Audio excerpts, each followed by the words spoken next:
السلام علیکم ورحمۃ اللہ وبرکاتہ۔ داڑھی موڑے تھے، ٹھیک تھے، کیونکہ اس وقت کسی کو تکلیف نہیں تھی۔ دیوبندی، بریلوی، اہل حدیث، شیعہ، یہ چیزیں نہیں تھیں، سب بھائی بھائی تھے۔ داڑھی رکھتے ہی اسی طرح عذاب الہی میں مبتلا ہو گئے، اللہ پاک محفوظ فرمائے۔ جس طرح ایک چوک میں 4 گاڑی والے کھڑے ہو جاتے ہیں اور ایک کنڈکٹر بچہ لے کے بھاگ جاتا ہے، میرے ساتھ چلو، ایک جو ہے عورت لے کے بھاگ جاتا ہے، مائی کے بازو سے پکڑ کے لے کے بھاگ جاتا ہے، ایک بیگ اٹھا کر بھاگ کر لے جاتا ہے، چوتھا جو ہے وہ مرد کو گھسیٹتا ہوا لے جاتا ہے، بھائی ہمارے پاس چلیں، ہماری سروس اچھی ہے، ہماری سروس اچھی ہے۔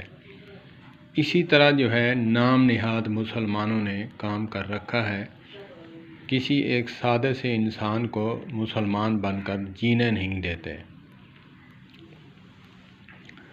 تو داڑھی مونڈے تھے، ٹھیک تھے، سب کو برداشت تھے، داڑھی رکھ لی کوئی برداشت نہیں کرتا۔ کوئی کہتا ہے کہ دیوبندی بن جاؤ، اہل حدیث بن جاؤ، ایک ان پڑھ سا آدمی کہاں جائے؟ بیچارہ وہ پریشان ہے کہ کیا کروں میں۔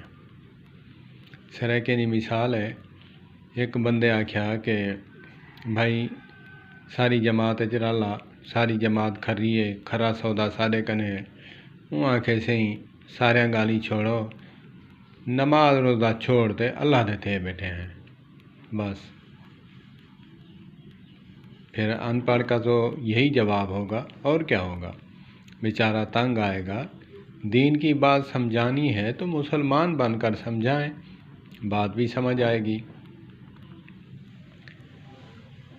ایک انگریز آیا ایئرپورٹ کے ساتھ، وہاں اترا، دیکھا ایئر کولر کے ساتھ جو ہے گلاس بندھا ہوا تھا، دیکھا کہ یار بات یہ ہے کہ یہ مسلمان ہیں اور یہ گلاس بندھا ہوا ہے، تو میں پھر یہاں مسلمان ہونے کے لیے آ رہا ہوں، تو پھر میں تو وہاں ٹھیک ہوں، وہاں ہمارے گاؤں میں، شہر میں جو چیزیں جہاں پڑی ہیں وہیں کی وہیں پڑی رہتی ہیں، کوئی ہاتھ لگانے کی جرات ہی نہیں کرتا۔ تو یہ ہیں ہمارے مسلمانوں کے کردار، اس کردار کو ٹھیک نہیں کرتے۔ اہل حدیث بن جاؤ، دیوبندی بن جاؤ، بریلوی بن جاؤ، شیعہ بن جاؤ۔ تو سرکے دی مثال یہ کو جے وہاں کسی ان مولوی کو چھوڑو، یہ جڑے نام نہاد مولوی ہیں نا، یہ آدھن ساری جماعت رلا، وہ بعد ساری جماعت رلا، ہاں، تو میں نماز روزہ چھوڑتے اللہ دا تھیا بیٹھا، بس اپنا کام کرو، جتوں آیا ہوئے انہیں ونجو۔